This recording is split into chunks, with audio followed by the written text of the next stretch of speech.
Right, a very good evening and welcome to the 13th David M. Smith Lecture. So you can see our 13th.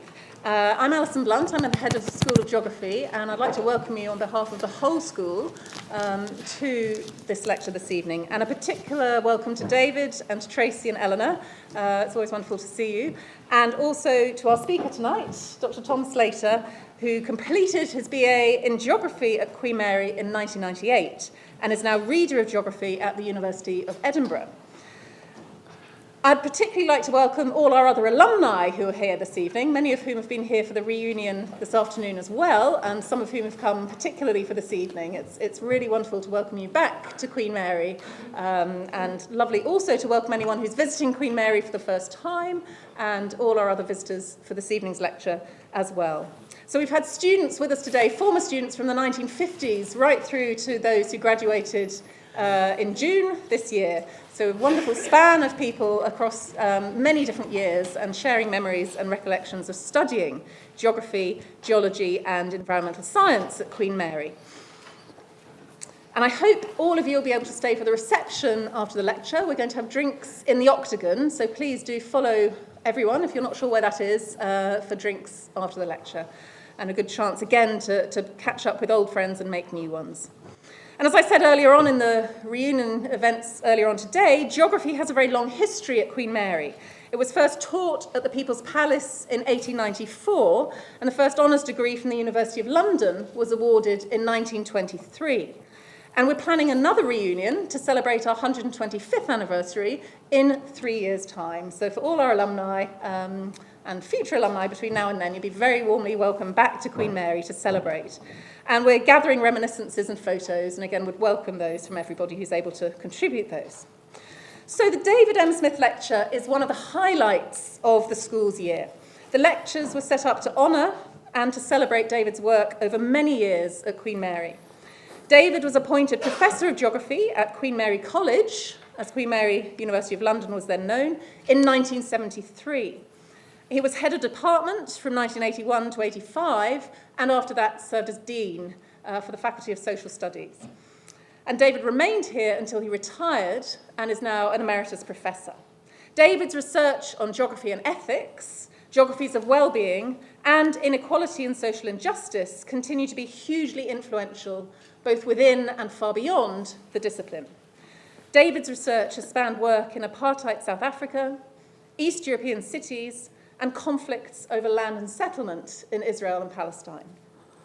And I'm particularly delighted to welcome Tom Slater to give tonight's lecture, because Tom studied as an undergraduate with David, and as many of you here tonight did as well.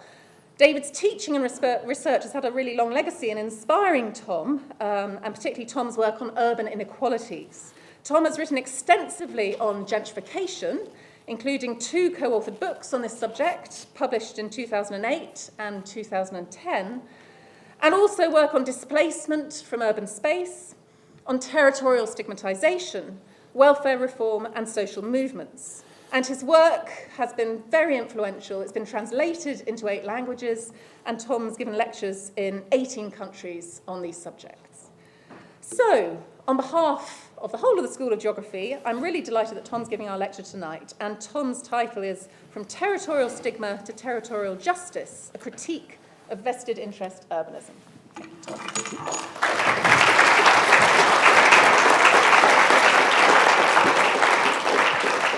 Okay.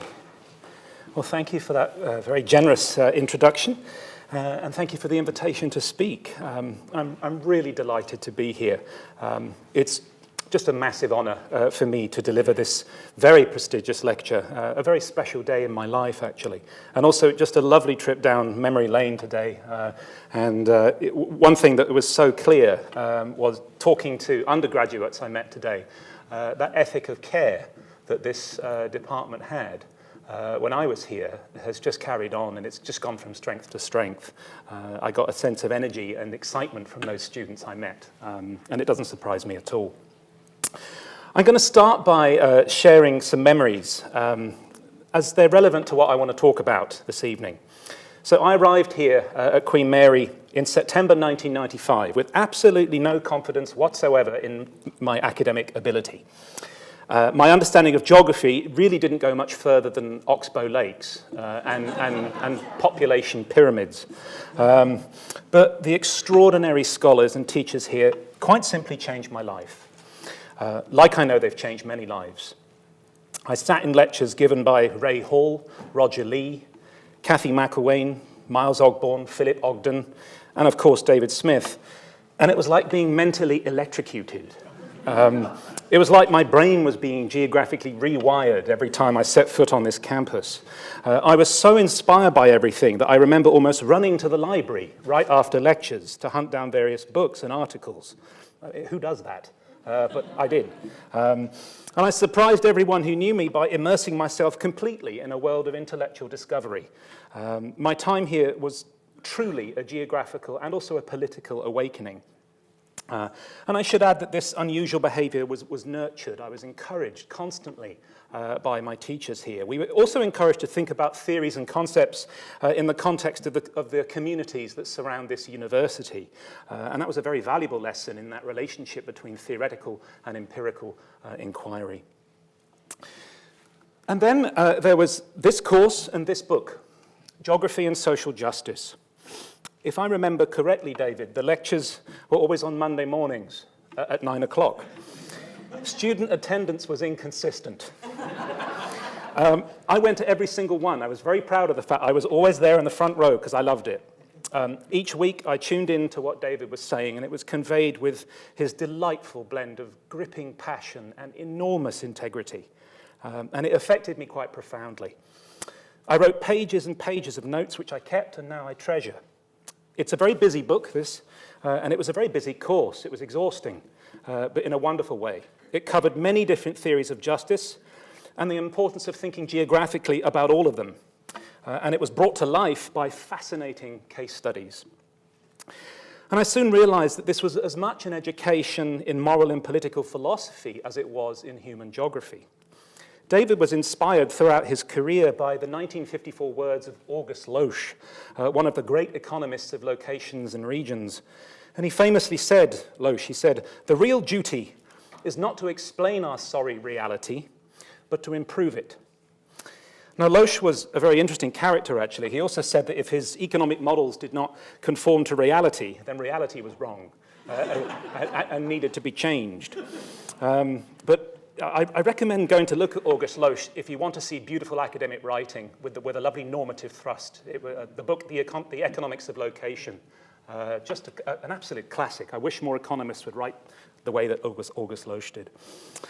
And that duty to improve our sorry reality not only ran through the course and provided a moral compass for students, it also ran through David's exam papers, and I brought one with me to show you. This is the exam paper I sat for Geography and Social Justice. Question 1, all right? This is a prescient remark. It's not a question. Right. The result of the 1997 general election will make no significant difference to social justice in Great Britain. I was like, if only we'd known, right? Question 2, what is the moral significance of boundaries? I remember thinking, help. And then I saw question 3, and I actually, I laughed out loud in the exam. The invigilator came up and sort of stood by my desk and said, and I just couldn't believe the wicked brilliance of that question. And then I heard students behind me moaning and groaning and people sighing and yeah. But typically of David, I think he felt a sense of injustice that his students should ever have to suffer such a taxing question alone. So he answered it. And then he published his answer the following year in Progress in Human Geography. But what really changed everything for me was chapter 9 of Geography and Social Justice, which was entitled Territory, Community and Home. This is still the most powerful treatment that I've ever seen on the necessity and the importance of place for human existence, and correspondingly on the injustice of displacement, what it means to lose your territory, community or home. And this chapter was quite simply foundational for me in terms of the research that I went on to do in several contexts on the displacement caused by gentrification, and I always recommend it to people who work on those issues. In this chapter, David uses examples from his research in South Africa, Poland, and Palestine to illustrate the displacement caused by various destructive ideologies in each. And then he moves into a section entitled Displacement by Market Forces, which I'd like to read from as a point of departure for this lecture. So I quote, "Market forces are the hidden hand which Adam Smith and his successors saw as guiding a freely competitive economy, allocating resources and distributing returns according to the dictates of supply and demand with anonymous impartiality. While some people find this concept morally appealing, to others it requires an act of faith akin to religious devotion. But for those handed unemployment, the redundancy of their community, or insufficient money to pay the rent, the impact of market forces can be devastating. It may even create pressure to move, to relinquish their place. To be a victim of market forces may be far more difficult to comprehend than being evicted by agents of apartheid, anti-Semitism, or Zionism. The market's claims to moral purpose may seem more plausible even to its victims, yet to be told that your loss helps to maximize society's aggregate utility is not much consolation." So it was partly this injustice of displacement under the neoclassical economic logic of supply and demand that led to David's closing arguments in the book, that social justice should not be left to market forces. Instead, he argued that given the chance of birth, that is, the chance of to whom you are born and the chance of where you are born, and given the actually existing grotesque inequalities between people and places, social justice should be a process of equalization. And he argued that this should be a process that places constraints on the inheritance of advantages such as wealth and land and political power. And in terms of other spheres like education, healthcare, and the law, a principle of strict equality according to human need should apply so as to give people the same capabilities in society. So, informed by decades of mixed methods research in very different places, David's argument became, the more equal a society, the better for everyone in that society. And this was way, way before anybody was talking about a book called The Spirit Level.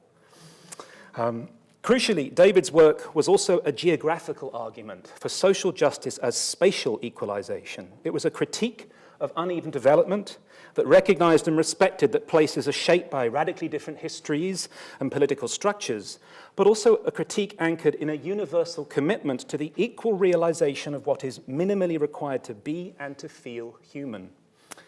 As all human beings have no choice but to occupy a place in the world, and as place is so central to human existence in so many ways, we all know that, there's geographers in this room, David argued that not being involuntarily banished from a place is a very solid principle and a building block for social justice anywhere. Now, midway through this book, David showed an awareness of what he was up against in making these arguments. And he said this, and I quote, "Arguing for justice as equalization will inevitably face opposition from the vested interests who gain from inequality, and who have been able to marshal so much reverence for market outcomes and their association with social justice. Neoclassical economics has performed a powerful ideological role in the hands of those whose primary purpose seems to have been to deflect criticism of distributional inequalities." I want to talk about precisely those people today, and they are to be found in particular in free market think tanks. A few of these institutions behind me have been massively influential in the formation of recent housing and welfare policies that have led to displacement on a disturbing scale. And this is only going to get worse in light of the latest cap on benefits that was introduced just a few weeks ago. I want to argue that what we are seeing is a vested interest urbanism, and free market think tanks and those who sustain them are right at the heart of ensuring that there are certain things that people hear and read about and ultimately believe in respect of housing and urban issues at the expense of some much more important things that people really should know about if we are to move towards social justice as equalization. Crucially, the activation and amplification of the stigma attached to certain places is a key tactic of think tanks in order to control the narrative. And then what we see is territorial stigma becoming an instrument of governance. So, what you're in for this evening is a thorough analytic dissection of the stigmatizing tactics of the free market think tank, with a view to opening up political alternatives that are inspired by David's work, particularly his concept of territorial social justice. Something about my approach before I get going on the think tanks. A few years ago, I started researching the political assault on the welfare state, particularly the role of Ian Duncan Smith's think tank, the Centre for Social Justice, which is a splendid example of Orwellian doublespeak. Due to all the disinformation flying around about welfare, I discovered that a conventional approach rooted in what we call epistemology, or the production of knowledge, became stranded.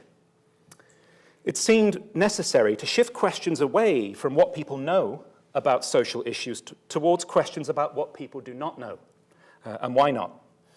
So what happens if we focus on the intentional production of ignorance?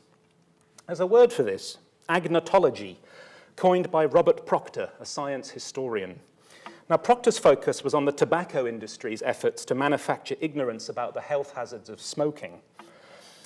There are powerful institutions that want people not to know and not to think about certain things. And agnotology is an approach that traces how and why this happens.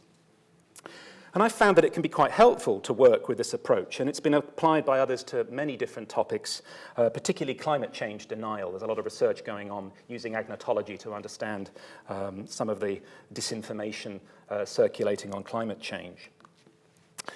But given the world historical catastrophes that have taken place in this delightful year of 2016, it seems really important to understand how ignorance is produced, by whom, for whom, and against whom. Consider the fact that millions of Americans genuinely believe that a billionaire property tycoon is somehow an anti-establishment outsider who is going to make America great again. Consider the fact that millions of Brits genuinely believe that leaving the European Union would help fund the NHS. So 2016 seems the right time for studying intentionally produced ignorance and how it circulates. Back in November 2010, I arrived at work, switched on my computer, and in a fairly random way, as I do when I get to work and need coffee, I started looking at the news on the BBC homepage, and then I happened upon this article. My immediate reaction to this brazen headline was to spray coffee all over my monitor. Do the poor have a right to live in expensive areas? This was 6 years ago.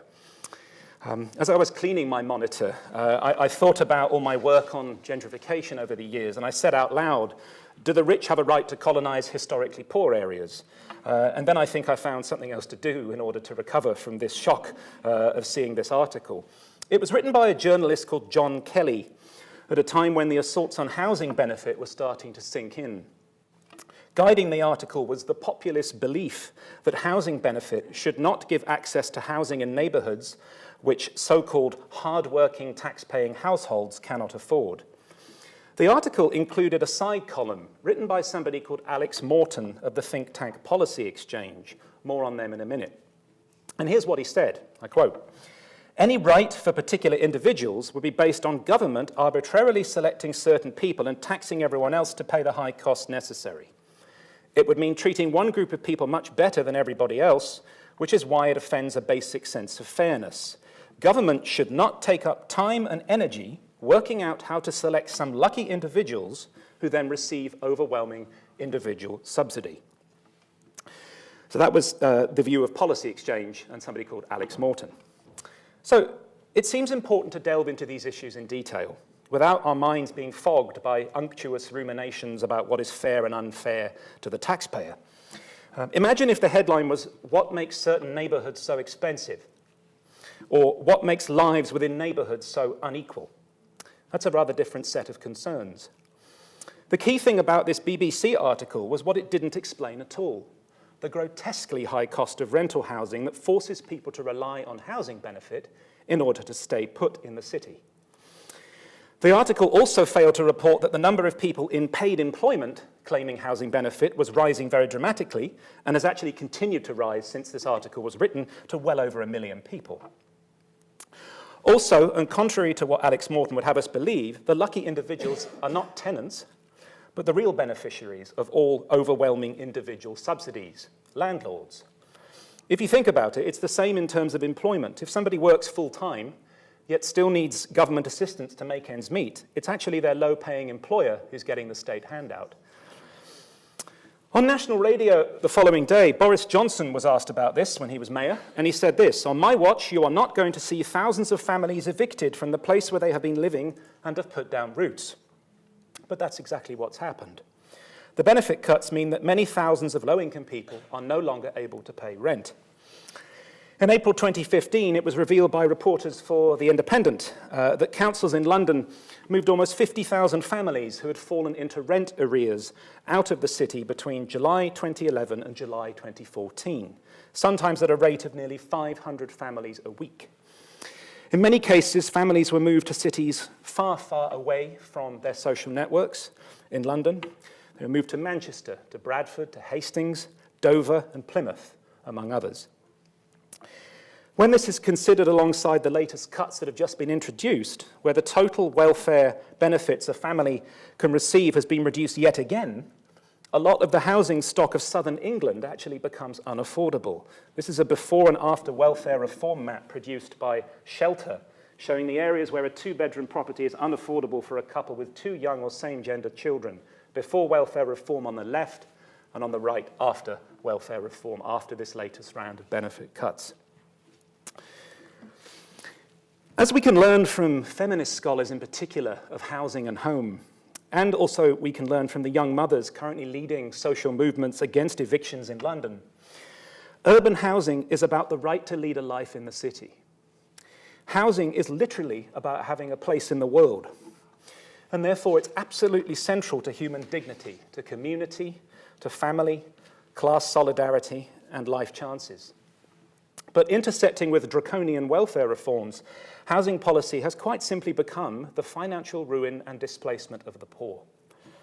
Now, we'd be here all night if I provided all the key statistical indicators of this spectacular mess, but I just want to provide a few for you in a way, just for some context. So here's just a few UK-wide snapshots. There are, of course, geographical variations, but this is the UK-wide picture. So 4 million people in the private rented sector live in poverty. Yet 2 million of those are in full-time employment. 1/3 of all private rented sector tenants in the UK are living in structurally inadequate housing, with poor insulation issues having major energy implications and, of course, major health implications. Just over 2 million households and counting are on the waiting list for social housing. Councils have spent £3.5 billion on temporary housing in the last 5 years. 1.8 million households are spending over half their income on housing costs. The very poorest people have approximately £60 per week left for everything after housing costs are met. Homelessness is still on the rise. There's been a 34% increase in rough sleeping in the country since 2010. But there are over 700,000 empty homes across the UK. Security of tenure is a huge issue. We've seen a massive rise in short-hold tenancies because of the explosion in buy-to-let mortgages, a get-rich-quick scheme for landlords that until last year offered generous tax breaks. And then the one that grates on me the most, 1 in 3 members of Parliament are private sector landlords. These sorry realities, to use those words of August Loesch again, these can be traced back to the assault on the principle of decommodified housing that was ignited by Margaret Thatcher via right-to-buy legislation. Over the past 35 years, 3 million publicly owned homes have been sold off under this scheme without a one-for-one replacement. Now, there are many declamatory debates about right-to-buy. There's a huge literature on this, but one thing that they tend to silence is a pretty stunning contradiction, in that right-to-buy as a privatization strategy actually failed. What do I mean by that? Well, 42% of all those who exercised their right to buy then sold on to private landlords, who rented them to tenants at double or triple the levels of council rent. And what did that mean? Well, that required tenants to apply for housing benefit from the state in order to pay rent. So this flagship privatisation policy actually ended up costing the taxpayer far, far more in housing subsidies than it ever did in the provision and maintenance of council homes. So the main long-term effect of right to buy was to rob subsequent generations of affordable housing, diverting them into the landlord bonanza that is the private rented sector. Thatcher also oversaw an end to rent regulations and the relaxation of lending rules to promote a mortgage borrowing frenzy, which was enthusiastically upheld under subsequent governments. Today, 87% of household debt in the UK is tied up in mortgages, and total household debt has now surpassed £1.5 trillion, and certain people at the top are getting very, very much richer indeed because of this debt. But despite the fanatical devotion to creating a society full of obedient, debt-encumbered homeowners, the percentage of homeowners has actually been falling steadily for a very long time now. There are still very large public sector land holdings, and then there's the massive housing benefit bill, the annual housing benefit bill, which the Conservatives effectively wrote for themselves, which has risen from £6 billion in the mid-1990s to £35 billion annually today. Conveniently, the 2008 financial crisis, which was successfully repackaged by politicians as a crisis of the welfare state, has presented opportunities for Conservatives to push through a new set of policies that I think really need to be seen as attempts to try and finish off the revolution that Margaret Thatcher started. We can see this not only in the cruelty of policies like the bedroom tax, but in other punitive policies too. So squatting in empty homes is now a crime, punishable by up to 6 months imprisonment and fines of up to £5,000.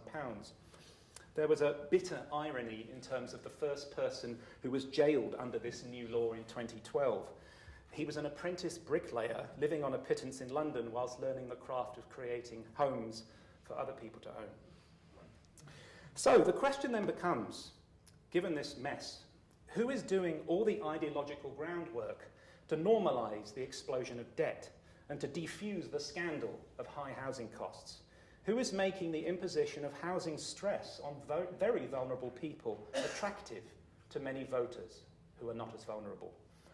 And here's where you enter the free market think tanks. Officially, these are non-state institutions. They love to call themselves independent, but they have very far-reaching state effects in what they do.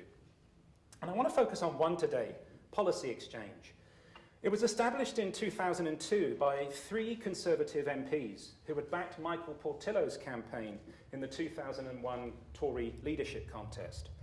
Now, in his pre-train spotting days, Michael Portillo had advocated a modernising shift towards more liberal social attitudes, which was to be applauded. But he maintained a commitment to Thatcherite economics. The day after Michael Portillo withdrew from the leadership race, Archie Norman, the former Conservative MP for Tunbridge Wells and the former CEO of Asda, who masterminded its sale to Walmart in 1999, he said that he was planning to finance a new think tank, and that's what he said. The next person involved was Nick Bowles, currently Conservative MP for Grantham. Previously, he had a modest business career supplying painting and decorating tools to the DIY industry, a career where he felt hampered by nuisances such as paying taxes. He describes Policy Exchange as his biggest achievement in politics so far. And the final one who created Policy Exchange was Francis Maude, now Lord Maude of Horsham, a fixture on Conservative benches for over a quarter of a century. He felt that a new think tank should be free of the Thatcherite baggage that he felt was affecting the Institute of Economic Affairs, the Adam Smith Institute, the Centre for Policy Studies, the ones that had been behind the Thatcher revolution of the 80s. Now, Policy Exchange was registered with the Charity Commission in 2003. Registering as a charity can provide numerous advantages for a think tank, as charities don't normally have to pay corporation tax or capital gains tax, and donations to charities are tax-free. But think tanks can also use their charitable status to refuse requests for transparency in terms of who funds them. Now, what's interesting about this response that they gave the Who Funds You campaign, which is all about making think tank funding more transparent, is that many think tanks are actually charities as well, and many do, in fact, release information on who funds them. But generally speaking, looking at this table, the more transparent one is A going over to E, which is not transparent at all. Generally speaking, it seems that the more right-wing, the more libertarian a think tank is, the less transparent it is. And in 2007, Policy Exchange was actually investigated by the Charity Commission after a complaint was made that it was effectively a research branch of the Conservative Party. But that investigation, incredibly, found no evidence of party political bias. I don't quite know how they managed it. Probably the investigation went very wrong. Now, Policy Exchange is a busy think tank. It produces an astonishing amount of reports. That's its mission statement there. Literally hundreds of reports. And it runs many events on various policy priorities like crime and justice, immigration, education, foreign affairs, and housing. It's also perfected a fascinating and unsettling spectacle, the conference manel, as opposed to the conference panel. Policy Exchange events are dominated by men in suits trying to look incredibly important. The reports and papers it publishes on its website tend to be written by men in suits trying to sound incredibly important.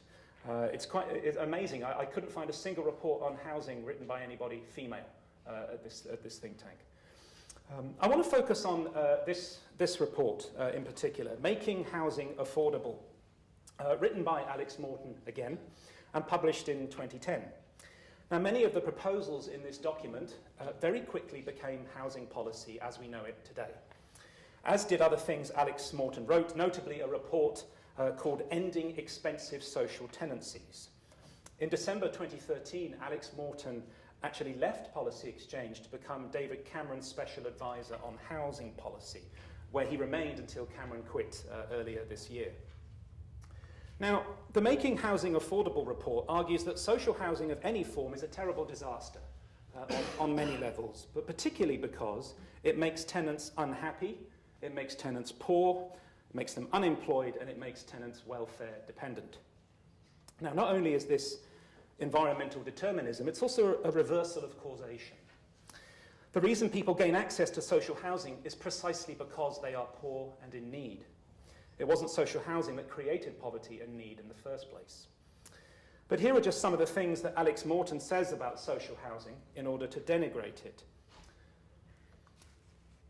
The bulk of them come from cherry-picking various sound bites from a deeply problematic report on social housing written in 2007 by John Hills of the LSE, but also, in particular, from numerous dodgy opinion polls that are treated as the definitive verdict on the topic. And we know that opinion polls can go horribly wrong from 2016.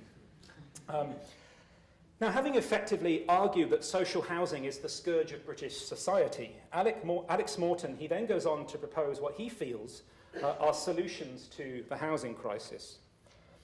Predictably, they involve helping social tenants into home ownership and knocking down the worst social housing estates and selling the land off to developers. He also parrots this very simplistic view that the housing crisis is created by too much demand and not enough supply, which ignores the inconvenient fact of over 700,000 empty homes across the UK. As Danny Dorling has just pointed out recently, if house prices were simply about supply and demand, then that massive surplus of homes would just result in falling prices, but that's not happening. Alex Morton also ignores the land banking epidemic facilitated by a system that actively rewards speculate to accumulate investment, and he dismisses the importance of abundant mortgage credit and consistently low interest rates as factors behind the housing crisis. He says that the crisis is actually too much NIMBYism, so he proposes that fearful existing residents should be given financial incentives by developers to give their blessing to proposed new developments nearby. But what's most disturbing about this report is setting the content against its title, Making Housing Affordable. So here are some of the things that are said in terms of trying to make housing affordable, and I was baffled by these. So what is needed are better quality developments that both increase housing supply and raise house prices. So I'm not sure how that makes housing affordable, raising house prices. The second one there, rents should rise. Social rents should rise to meet market rents. Again, I'm not sure how that's making housing affordable. And then he actually becomes more overt about the intention. So affordable housing schemes are not a viable solution. It is a fallacy to assume that making new homes affordable will help increase affordability. I spray coffee a lot in my office. And then finally, the government should scrap all affordable housing targets and aspirations. So don't even aspire to have affordable housing, in a report called Making Housing Affordable. The other thing is that I was waiting for housing associations to take a hit, and it happened. Now, housing associations have got many well-documented problems, but they do provide some affordable housing. But here's what he says. So housing associations have failed to achieve their goals and should encourage their tenants into home ownership or lose government support. And then he rips into their charitable status. So they are only feasible due to government support on top of most benefiting from a charitable status which helps reduce their tax liability. That's a fascinating case of pot calling kettle, given the charitable status of policy exchange. Now, in 2012, social housing estates came under another policy exchange attack, this time in the form of a report jointly authored by Alex Morton again, and somebody called Nicholas Boys Smith, who was a director at Lloyd's Banking Group, and somebody offended by the very existence of high-rise residential buildings. So much so that he founded what he calls, and I quote, a social enterprise and independent research institute, and it's called Create Streets. And it has a mission to, and I quote, encourage and facilitate the replacement of London's multi-storey housing and the development of brownfield sites with real houses in real streets. Now, this inaugural Create Streets report, it castigated all high-rise social housing estates in London in a truly spectacular torrent of unsubstantiated assertions, the things all my undergraduates are exhausted because I keep saying avoid unsubstantiated assertions. And I now refer them to this report as an example of what I mean by unsubstantiated assertions. My favourite was this one. The evidence, which was not cited, also suggests that tower blocks might encourage suicide. Without wishing to be glib, tower blocks don't just make you more depressed, they make it easier to kill yourself. You can jump. So the authors, it gets worse actually, I'm sorry to say. So the authors, they even claim that high-rise housing is bad for you regardless of income. Now, how to account for the explosive growth of luxury condominium towers in like every city in the world. Also, the question of how to account for any social problems in low-rise housing was studiously, or perhaps judiciously, ignored. And they concluded by saying that high-rise housing makes people sadder and low-rise housing makes people happier. Now, that fits very neatly with the Conservative government's embrace of happiness as a catch-all indicator of well-being in the austere times that they have chosen for us. They would have done very well to have read this little gem of a book. One of the best you wrote, underrated, Where the Grass is Greener, a wonderful survey of inequality in several different societies, but particularly valuable in terms of how to measure inequality and the various indicators of inequality. And here, what David does in this quote here is that he takes a scalpel to the soft tissue of happiness when reviewing all the ways in which we respond to inequality. I love that first sentence. To measure happiness may seem quite inconsistent with the nature of the concept itself. Gone too far. Right, so nonetheless, the Create Streets report, it joined many other policy exchange documents in having major policy impacts. So in April 2014, the Department of Communities and Local Government, they embraced some of its recommendations and they created a £140 million housing estate regeneration fund. And then it commissioned Savills to investigate the potential of all Create Streets proposals in London. So in January 2016, the Savills report was published, and it was used to justify a government strategy pledging to demolish the worst 100 sink estates in England. Now, although the Savills report did not make a specific call for demolition, it did say that in their proposals, we have assumed cleared sites. But never mind the language, something strikes me as going quite dreadfully awry when Savills is commissioned as an expert consultant on the matter of urban poverty and regeneration of housing. Its expertise, of course, is in high-end elite luxury real estate markets. Now, when announcing these plans for estate demolition, David Cameron said this, I quote, "Step outside in the worst sink estates and you're confronted by brutal high-rise towers and dark alleyways that are a gift to criminals and drug dealers. Decades of neglect have led to gangs, ghettos, and antisocial behaviour. One of the most concerning aspects of these estates is just how cut off, self-governing, and divorced from the mainstream these communities can become. And that allows social problems to fester and grow unseen."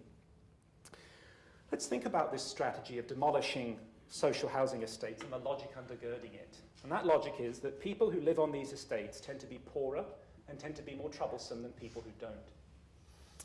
Let's apply that same logic to health. People in hospital tend to be less healthy than people who aren't in hospital. But I hope that nobody would argue that to improve health, we should demolish hospitals. But I think it's important sometimes to think of other variables and see how these arguments stack up. Now, I've been spending way too much time reading free market think tank publications, and my family keep telling me that I should get out more, my colleagues as well. And it's exhausting doing this, but I feel it's important because these institutions are so powerful and hardly anybody's onto them. A few people are, and there's been some great work in America done on think tanks, but in the UK it's still a very tiny literature on what these institutions are doing and how they're doing it.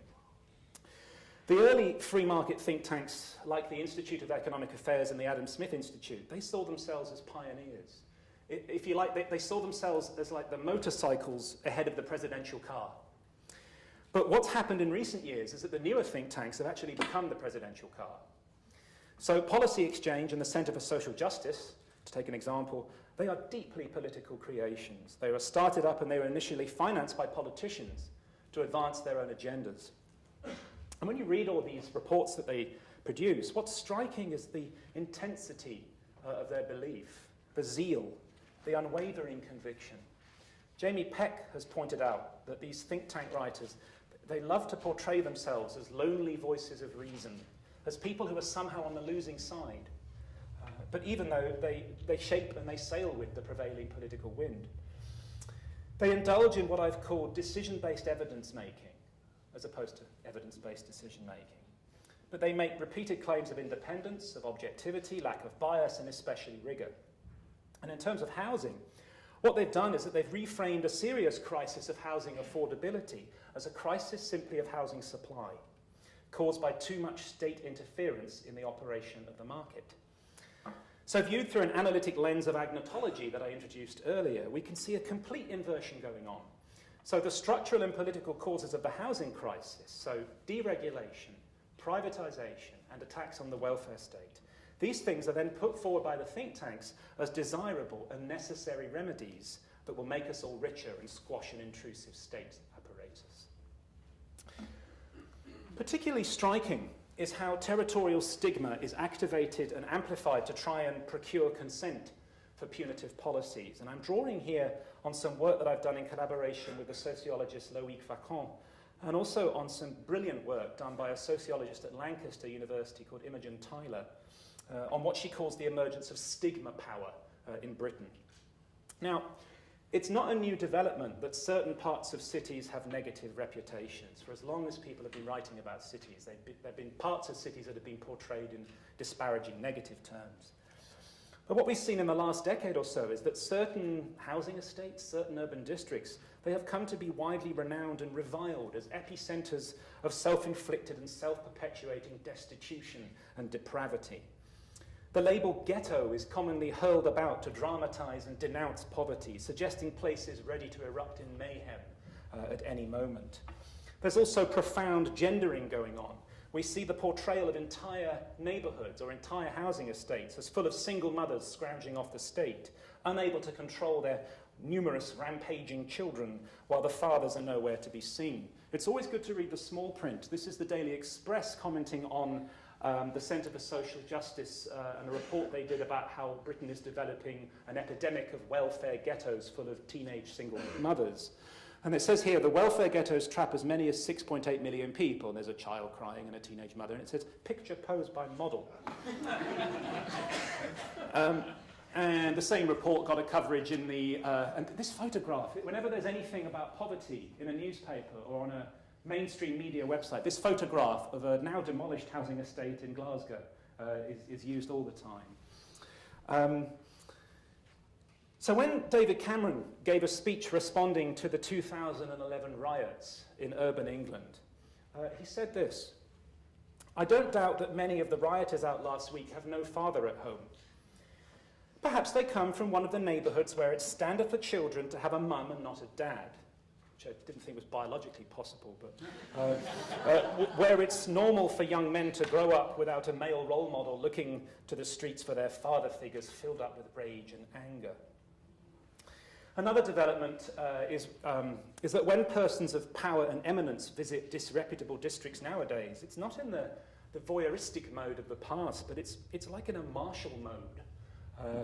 to announce measures designated to root out rot, to restore order and punish miscreants. The famous example was former President Nicolas Sarkozy visiting the French Parliament in 2005 and saying he wanted to clean the area out with a high-pressure hose. And that really fueled the flames of the riots that happened in that year. The literary critic Kenneth Burke had a lovely phrase when he spoke of terministic screens. Certain terms are selections of reality that can quickly function as deflections of reality, as screens that hide what is actually going on if you take the trouble to look closely, or if you take the trouble just to read any ethnographic work going on in places which are stigmatized. The Sink Estate, which was first used by the Daily Mail in 1972, is surely one such terministic screen. It makes it a lot easier to justify bulldozing a place to the ground and displacing its residents if that place gets repeatedly condemned as an incubator for all the social ills of the world. We can also see terministic screens in the Housing and Planning Act that was passed earlier this year, which allows social housing estates to be reclassified as brownfield sites, a category that's normally reserved for contaminated ex-industrial land. So the symbolic erasure of homes and entire communities paves the way for their literal erasure. One of the things I learned here, such a valuable lesson I learned here as an undergraduate that I've taken and held close to me ever since, is that symbolic structures don't just reflect social relations, they help produce them, they help constitute them.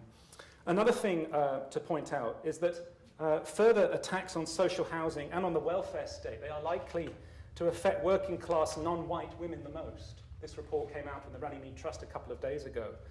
There is so much evidence now that austerity measures are gendered, racialized, and classed all at the same time. So what is happening right now is simply a further aggravation of really quite serious things that have happened over the last 6 years or so. This then brings me to the question of how to respond to the intentional production of ignorance about housing. And here I find myself going back to David's arguments on territorial social justice. I remember, actually it was the very first lecture I ever sat in, David, that you gave, in a course I think that was called Geography, Inequality and Society. And it was animated by a simple question. I think you actually walked in the room and you said, "I'm David Smith and I'm interested in who gets what where." And that actually, there was a book that was written for the course, and I know that that question animated all of David's work through his career.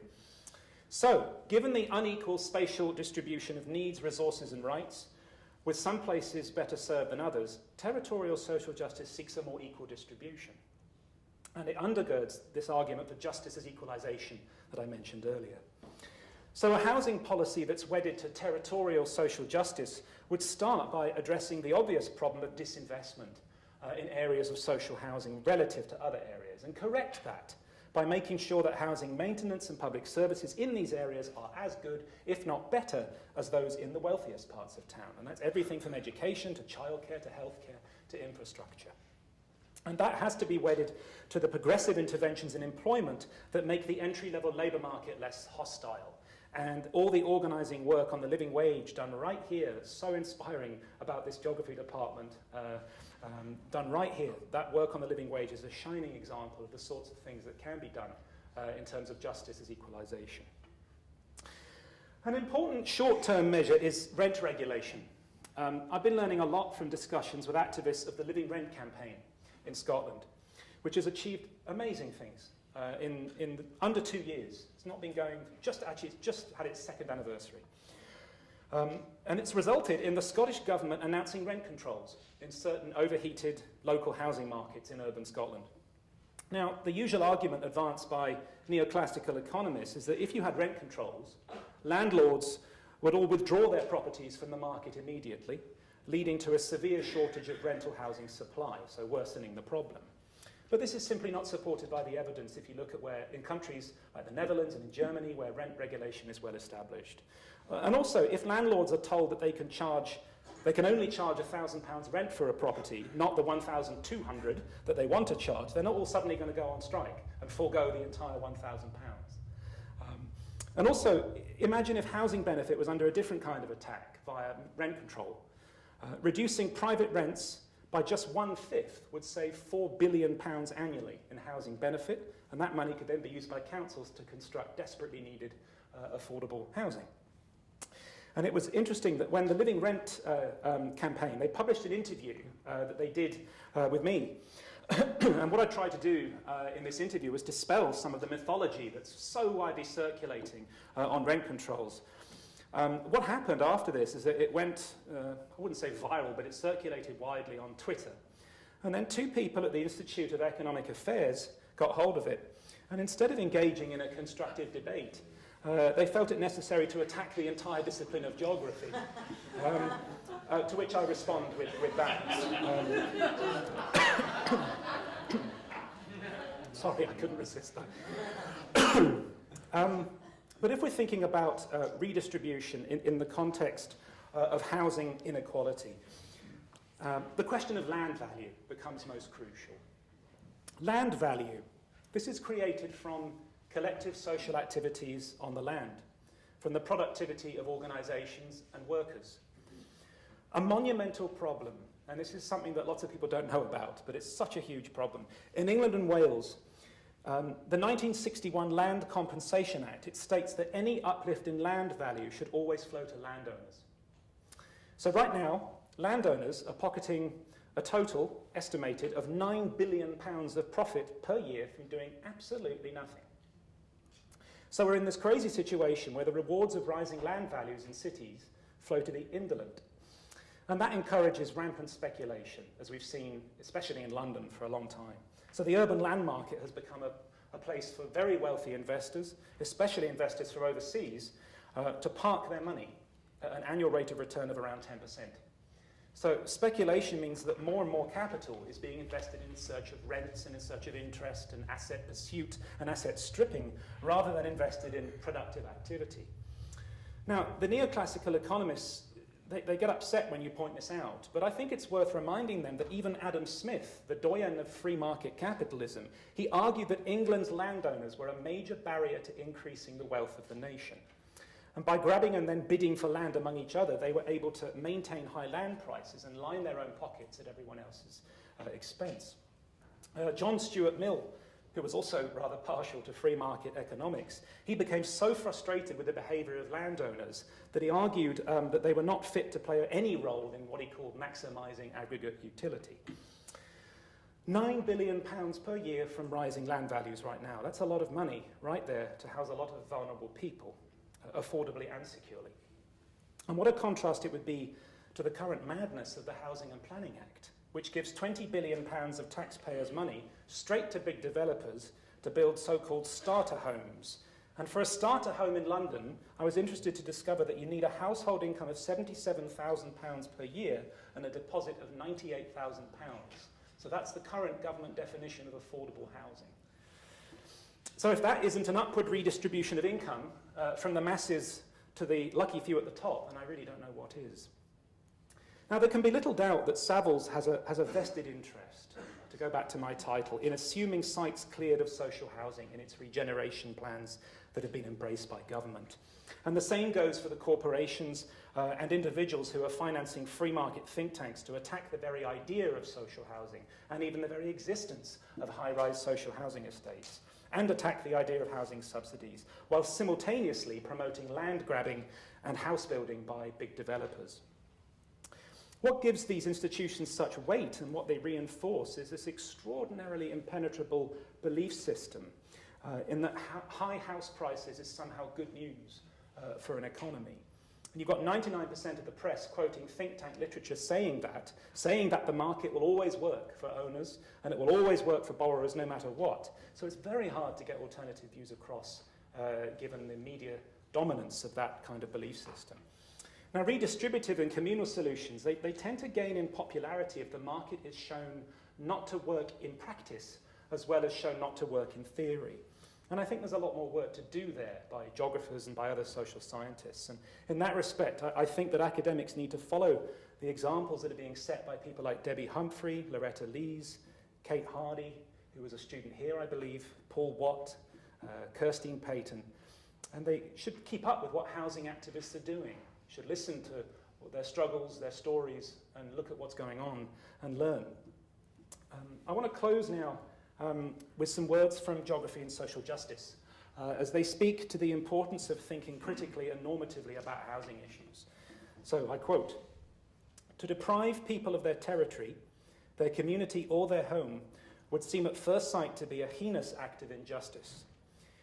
It would be like taking away any other source of basic need satisfaction on which people depend absolutely. But this experience is not simply deprivation. There is a literal necessity to be replaced. People who have lost their place for one reason and another must be provided with or find another. There is no question about it. People need it. They just do." You can see how I was mentally electrocuted as an undergraduate reading this. David's work, what it does is it helps us explain our sorry reality. And it reminds us of that real duty that I think we have to improve it. So, David, thank you for the inspiration. And equally distributed thanks among all of you for your attention. And I just want to close with a dedication. So, thank you.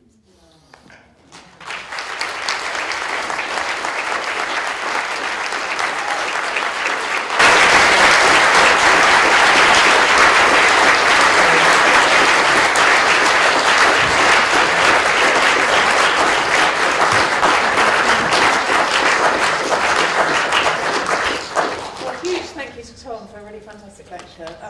Tom's agreed to take some questions, so if anyone as long as they're not, how far should we care? Yeah. And we have a couple of mics. There's a question there going around. Thanks. Hello, I'm Carl Crandock. I studied here 79 to 82, and I'm now a planning director with Savills. Oh.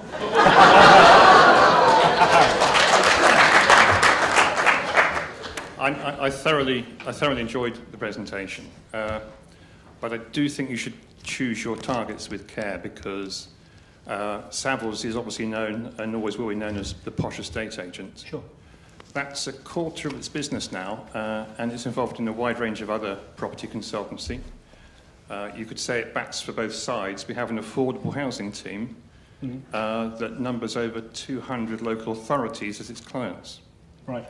And it's trying to get the best of the resources they have to deliver affordable housing. We have the planning team that I'm a part of, and we're involved in various estate regenerations, which are to, I think, a general social benefit. And we also have a big renewable energy consultancy business, which, as a result of the current government's attacks on green energy, has obviously really suffered. So the picture is, I understand the perception of the brand, but the truth is perhaps more nuanced. Thank you. Should we take more questions and I can maybe respond to several, or shall I? Yeah, I mean, first of all, thank you for, I would love to hear more about the process behind that report, because I actually sent several emails to Savills to find out about how the story behind it all, and none of them went replied. It's the first I've heard of it. Yeah. The other thing is, I believe, I don't know if you know the latest update, I'm still waiting to hear it, but I believe that Michael Heseltine was asked to take forward the recommendations from Savills and come up with a much more grand estate regeneration strategy. And I think it's around now that it's supposed to come out, but I know that Savills has been very much behind this. One thing I will say, though, is that for a long time I've had a big problem with this language of regeneration. There's a big set of debates about language. Language does matter. In terms of regeneration, I think it gives the impression that cities are somehow organic things that just naturally change, right? When in fact cities are places with neighbourhoods that are effectively political creations, and there's always human activity, there's always things that are happening in cities. And the language of regeneration suggests that, it gives the impression that regeneration is something to be applauded because it's a sort of rebirth from the ashes and it's all going to be wonderful and things. And it tends to sort of silence the critical literature that exists on something called gentrification. So there's a lot of people have argued that these big regeneration strategies are, even though they may state that they are about improving people's lives, a lot of these are market driven, and what happens when it's market driven is that middle class people end up moving into neighbourhoods which weren't middle class, change the very character of these neighbourhoods, and people then start to see a community changing, and then you see displacement. So I'm always very cautious of using the term regeneration without thinking of the literature on gentrification, which I know pretty well. But I would very much like to hear more about some of the things that Savills are doing, because I have to say, in that report, I was absolutely appalled by what I was reading. When it said, we have assumed cleared sites, that struck, if they are really interested in estate regeneration and listening to local people and listening to the views of people in communities who stand to be regenerated, then to assume cleared sites seems to be something that I think is problematic. So.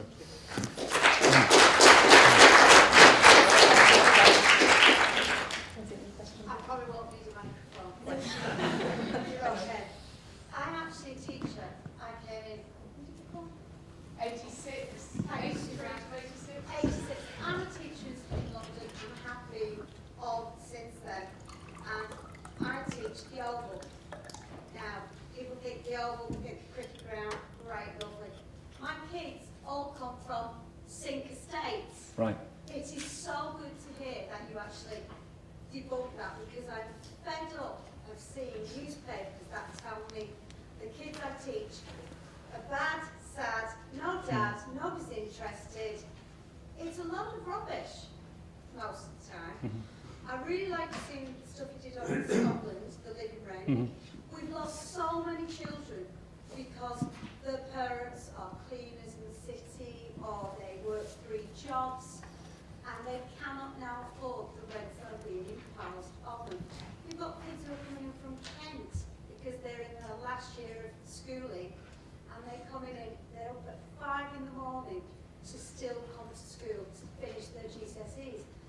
I think something like the living rent, I haven't heard much about it, and I think one of those things that would be great would be if that could be put into a lot of London neighbourhoods, especially in these regions which we're always told, oh, we're replanning them, regenerating them. No, you're kicking people out.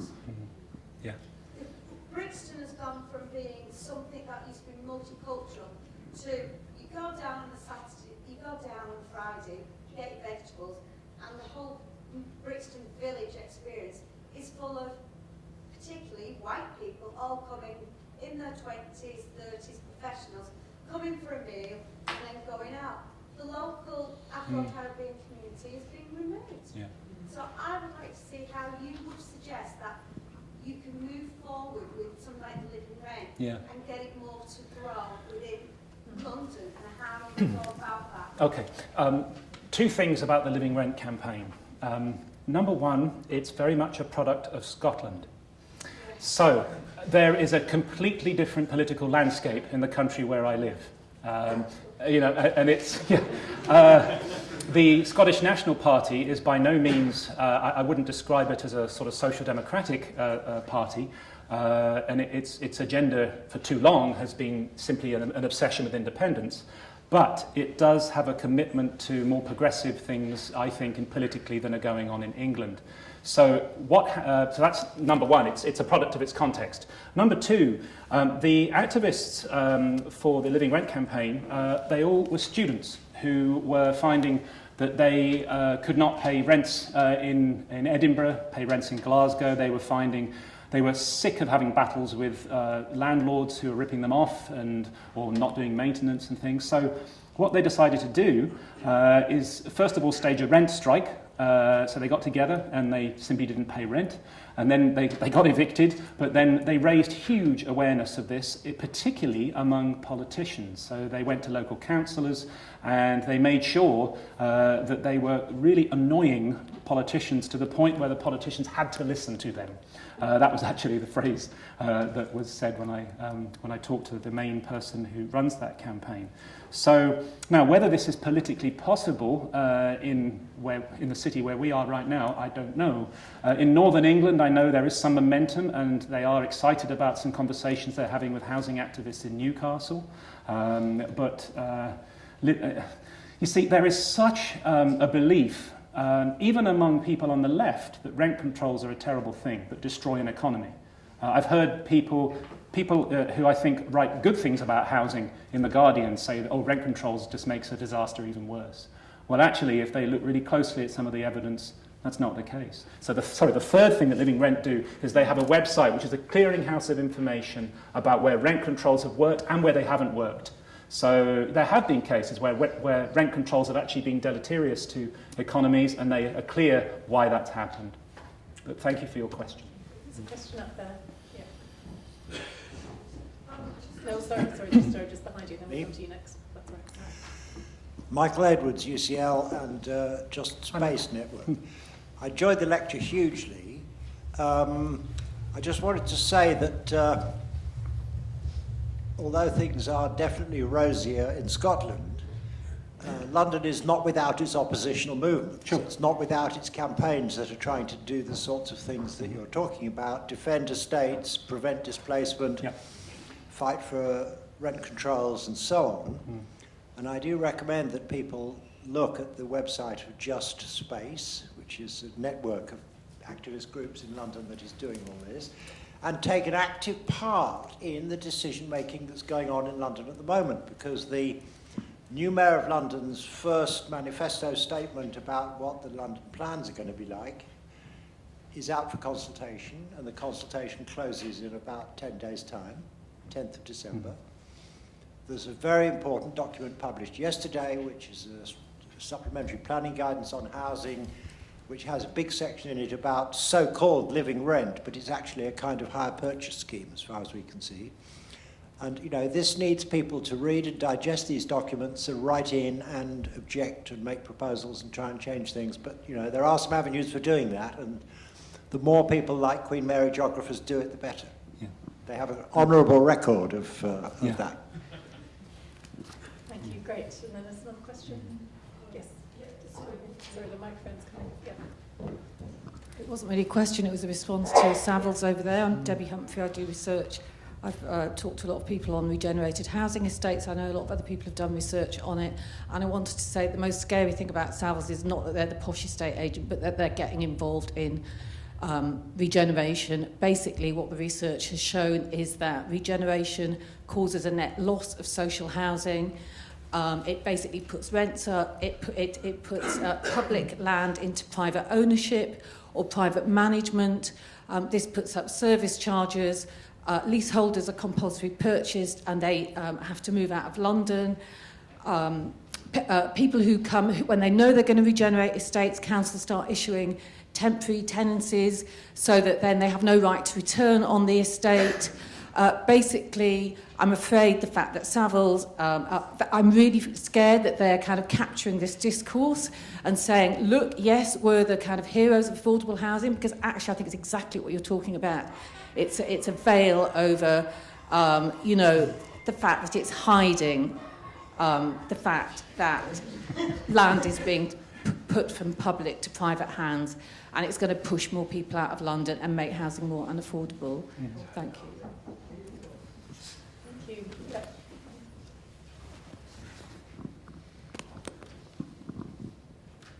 Thanks very much, Tom. I really enjoyed the talk also. I'm Jeff Garmany from King's College London. And my question, and your answer may simply be, no, I don't know because I don't research that. But my question is, have you looked at all or come across examples or a tendency for these types of policies? You know, there's the think tank work to sort of create stigma of territory and of place.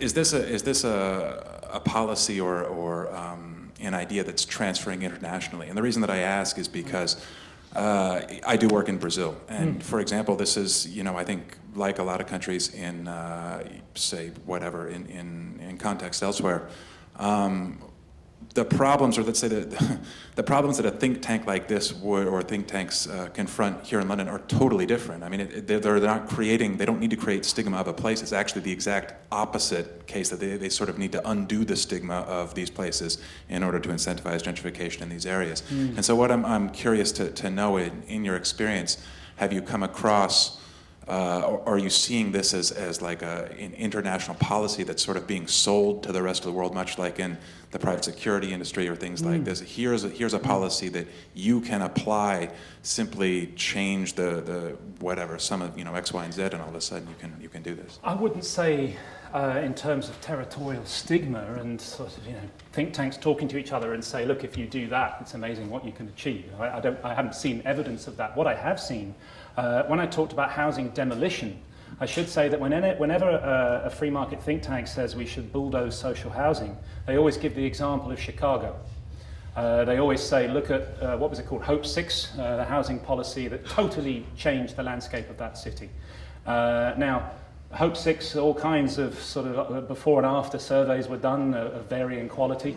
I think if you read much of the literature done by geographers and sociologists, the conclusion is that this policy, all it has done is simply shifted poverty from one place to somewhere else, whilst freeing up land for exclusive new developments that people in the public housing that was there before will never be able to afford. There are, of course, some people who say, oh, actually, it has had some benefits, and some people have, actually, it was good for them to be displaced and all this sort of thing. But generally speaking, the view from academics who've researched this is that this has not been a good thing. But the think tank view tends to be, look at the spectacular success in eliminating poverty.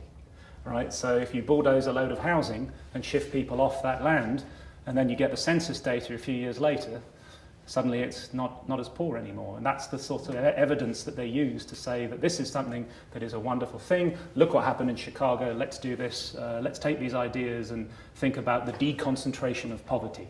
So to answer your question, in terms of stigma, no, but in terms of the idea that demolishing social housing is somehow a politically progressive thing that will benefit cities and make them more attractive to invest in, that's something you see everywhere.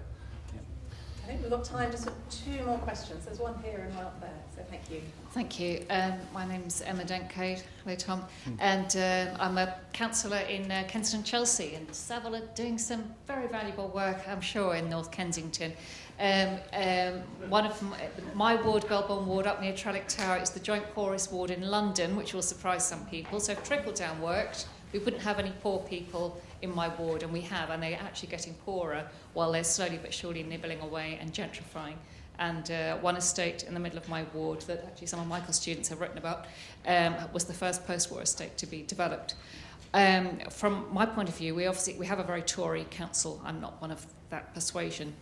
In North Kensington, we're not. But what is happening is that when they talk about regeneration, they're not talking about people and people's lives. They're talking about an area and buildings. So they were very happy to tidy out patches of the borough to make it look nicer, but it's at the expense of people's lives. And I can prove that because I've got the stats, because it's already happening in my ward. And actually it makes people poorer and iller, as we have, all the averages that we hear about. Kensington Chelsea has the highest life expectancy in the country, but that's 92 in the south, and in my ward, 64 for a Moroccan man. So all these things that we hear about, oh, Kensington Chelsea's fantastic, come and buy it all up, and it's still cheap in the north, and the north is the new south. That's what we're hearing. So I'm sure our friend here from Savills is doing a brilliant job. I've been being texted all night by people whose estate is being targeted right now, council estate, and they are desperately worried, and they know what's coming, so they want to hear what's going on here. So it's I think that's the key for us, that what we spotted. They don't regenerate people's lives at all. They become the casualties. They just improve the area. That's what they mean by regeneration. Yeah. It's the area, not the people. And that's my debate always, well, what are you going to do for the people? Because they don't do anything at all. It does not improve people's lives. I agree. A final question, and then David would like to say a few words. It's a bit of a big question, but I thought I'd ask it anyway. To what extent do you think the planning system either endorses the status quo, such as a think tank kind of view, or does it help to kind of stop that happening? Disclosure, I work in the planning system in the public sector, so I'm extremely curious, because I can see that, as people have indicated here, it can act under certain expectations to be to basically justify regeneration. In fact, a shitload of work goes into building evidence bases that basically justify regeneration of areas. In fact, you can see that in places. Yeah. But then also it can also be a positive thing in protecting areas, I suppose. Yeah. So do you think it... Yeah, thank you. It's a really important question to ask. Interestingly, the view of the free market think tanks is that the planning system is one of the main problems in the housing crisis. So they say that the problem is there's all these bureaucrats who, well, I'm not saying you, but there are all these bureaucrats who are stopping land from being released for development, and it's the planning system that needs to be liberalised. That's the word that they like to use. It's a difficult question to answer because I don't really read the literature in planning, and I wouldn't ever sort of describe myself as somebody with I guess, an interest in urban planning. But one of the things which I think is really interesting is that many of the students that I've taught over the years have gone into planning. And many of them have arrived there and found it so frustrating, actually, that they can't do the things that they've learned about as geographers in those professions because of various, I guess, clashes that come from their conversations with people above them, right? So I don't think the planning system's the problem. I think basically the problem at the moment in the housing crisis is one of political control. I don't think that's a problem of planners and planning system. I think it goes much, much higher than that. And I think the big problem are I guess the people who are, in positions of enormous power, who set up their own institutions to fabricate information that leads us to think in certain ways, and then the media then tell us things that then people believe, and then they end up voting against their own material interests. So I don't think the planning system is the problem. I think the system above that is the problem. But thank you for the question. Thank you. So I'm really glad David would like to say a few words now.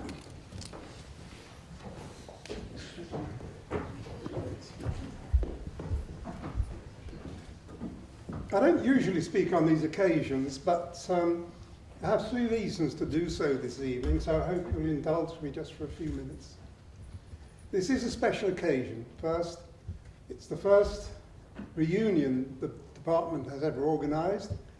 It seems to have gone very successfully, and on behalf of all, I would like to thank Alison and the hard-working staff for making it possible. So much effort goes into these occasions, so I'm sure you appreciate. We don't always recognise it, so let's recognise it this evening. I'm sure not for the first time. Thank you, Alison.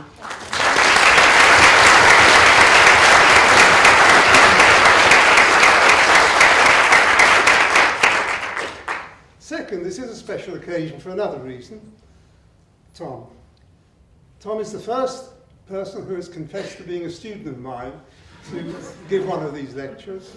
And I must tell you that when I received an email from Alison confirming that Tom would come, she said that Tom had remarked that my lectures changed his life, to which I responded, I hope it was for the better. This has been a memorable lecture, Tom. Most speakers try successfully, for the most part, to capture some of the spirit of my work in what they say. Tom has not only done that, and very faithfully, but he's extended it in most imaginative and creative ways. I feel proud to have Tom as a former student. I can't think of a better lecture on these occasions, and I'm sure you'll join me once again in saying thanks to Tom for a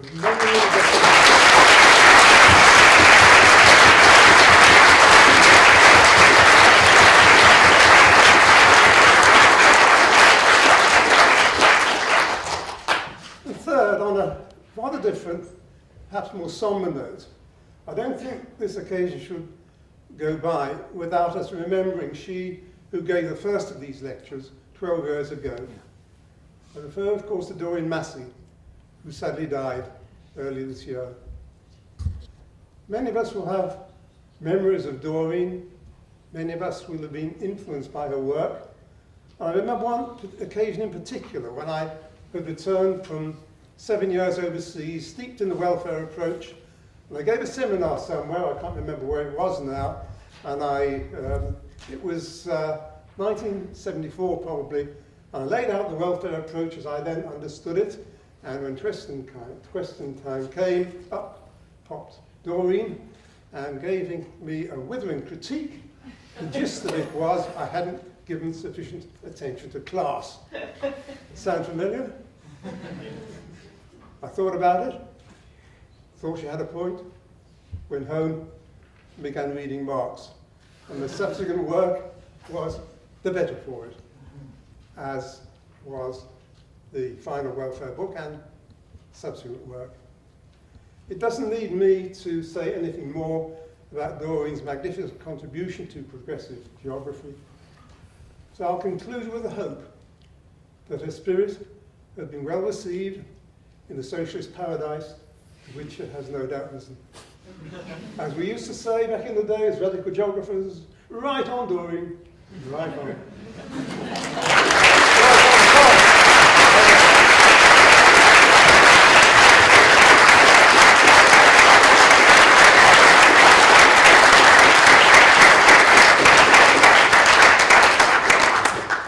Thank you so much, David, for speaking. That's wonderful. We've heard a really powerful critique this evening of the intentional production of ignorance.